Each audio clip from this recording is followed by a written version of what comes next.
This is an Electrohome model AVR K44 Super VHS VCR from late 91, early 92. It's exactly the same as a Mitsubishi HR-U65. And Electrohome was a Canadian brand that Mitsubishi sold products under, or Electrohome rebranded Mitsubishi products. My research tells me that Electrohome was not owned by Mitsubishi, but was sort of like RCA reselling Panasonic machines and stuff like that. So I'm not 100% on the details. Canadian brands tend to not have a lot of Wikipedia information on them. But regardless, this is a brand that you would see around Canada that's been around for ages, and I believe is now under the Juten umbrella, so like Citizen, stuff like that. I think if you see Electrohome from the 2000s and 2010s, it's cheap Funai crap, so. But this one's decent. It's a Mitsubishi. Taking a look here, it's basically identical to the U65. S-VHS, hi-fi. I believe it's got dual flying erase heads.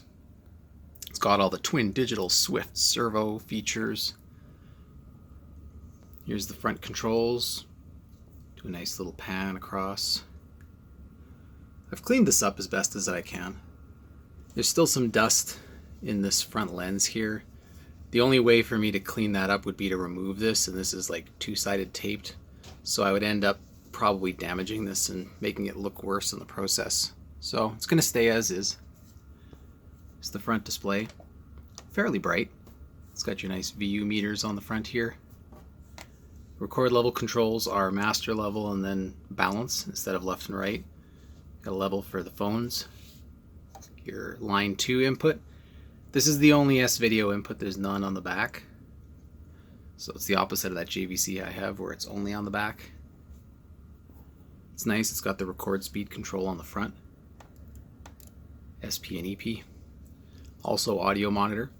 It only has a video dub button on the front, no audio dub. I think that might only be on the remote, which I don't have.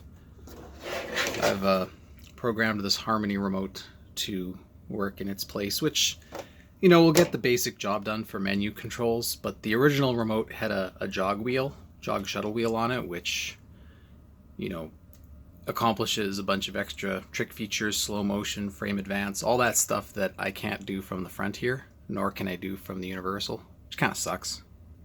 It's in pretty decent shape, just this carving of the front, which is a little unfortunate, but oh well. The inside, there was a couple issues with it that I've gone through so far.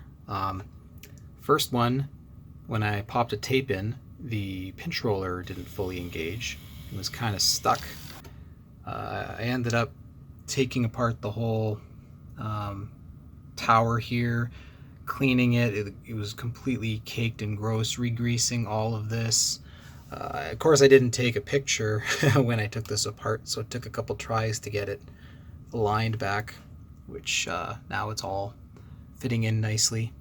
No idea what this little tiny belt is for. It goes to a wheel that does nothing. If anyone knows, let me know. Other than that, yeah, I cleaned all the old grease and re-greased these tracks so this moves nicely, removed the head cleaner. It was in fine condition, but whatever, I'm kind of thinking long term on this.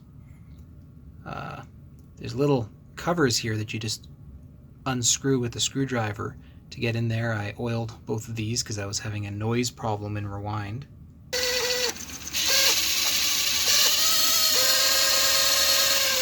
And turns out the solution was to re-grease. There's a little wheel on the bottom that was making a bunch of noise, so I was able to get that cleaned up. Now it's nice and quiet.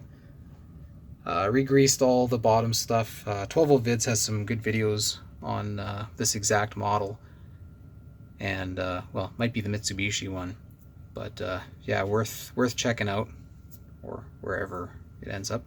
And the main drive belt, I tried sanding it, made it work a little better, did some rubber renew on it. It's still not strong enough to fully eject the tape, so gotta kind of reach in and lift the tape up. Oh well, I'm going to order a new belt anyway, but I wanted to make sure everything else was functional. Also, the capacitor on the, let's see if I can really hold this. There we go. The capacitor on the capstan drive board had leaked, so I replaced that one. Traces were in pretty rough shape, and I didn't really want to get my soldering iron in there with the conical tip, which sucks for soldering straight down on a board, straight down like that. So I got it in, but it's kind of not my best work. I'm not happy with it, but it works, and it'll work fine, so that's good. Capacitors in the power supply are fine, but long term I'm probably going to order replacements. That gets nice and toasty. Warmer than I would like. I don't know if that's perhaps a sign of an issue or what, but I don't know. You can see you've got 8 total heads, so trying to identify it here. I'm bad at identifying it, but you'll have your SP LP heads and then your hi-fi heads probably sharing space with the flying erase heads. So that's pretty sweet. This is a nice model. I also went and removed the S-Video, the little JVC board that's known to have a leaky surface mount capacitor, and it was leaky.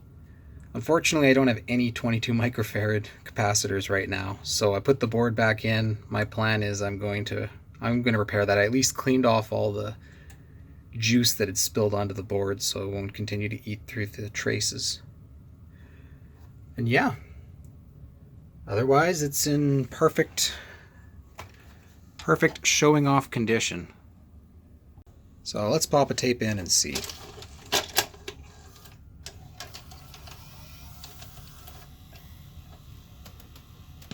Now I have this hooked up.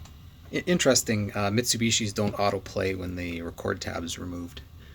I have this hooked up both to the, turn the volume down here, both to the composite input on the TV and an S-Video input on the side. So I just have it the tuner right now. That is the composite input. And where's my S-Video? There. So we'll run it on the S-Video. Hit play.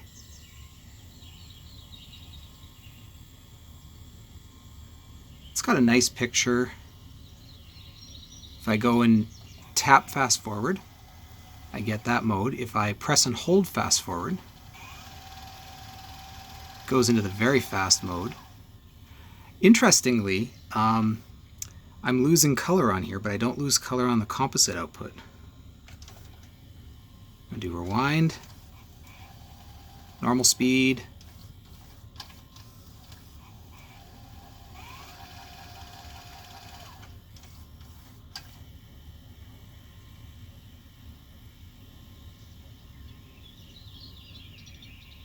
that's weird.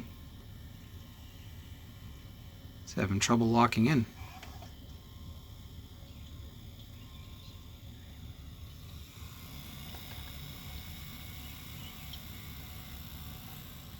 Is this guy not holding correctly? Yep. Timing was out 1 tooth. So I just took this apart and moved it counterclockwise by 1 tooth so that it will engage the pinch roller better. I thought I had fixed that, but apparently I didn't. So let's try this again. We'll do a full rewind scan. And then play. Beautiful. All right. Do a nice pause. It's got decent special effects. You know, nothing super to write home about. Still got a little bit of noise at the top. It's about the same as that other U560 that I looked at. But this one, of course, has hi-fi and super VHS capabilities. And yeah, other than the belt, I think it's working great. The fast forward and rewind, let me put in a good example tape. What do I have here? Let's pop this in. We'll do some fast forward.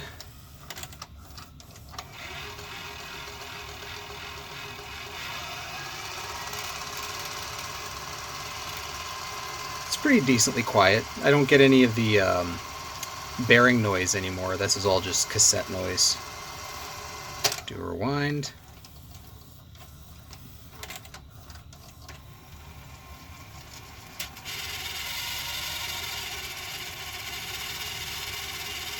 And that bearing noise is cassette.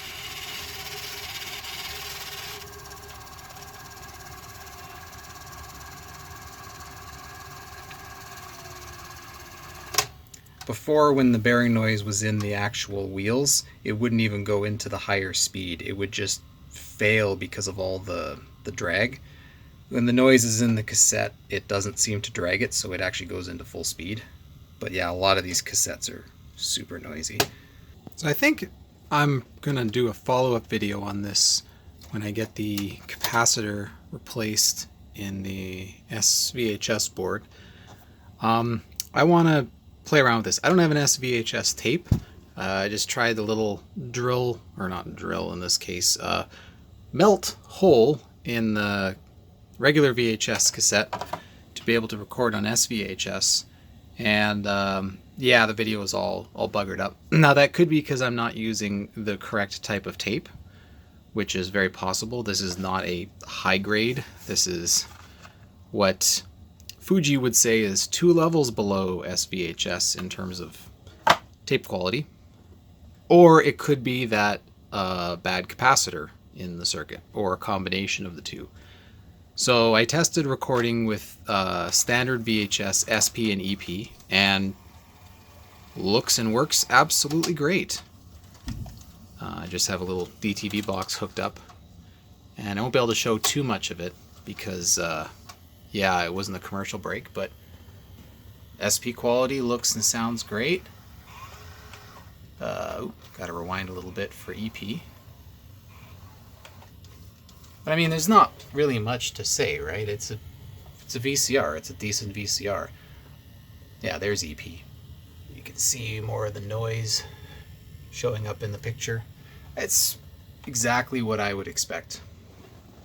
But I would like to get the S-VHS working. So I'm going to order a new belt. I'm going to order 22 microfarad capacitors because I feel like I'll probably need those in the future too. It's weird that I don't have any.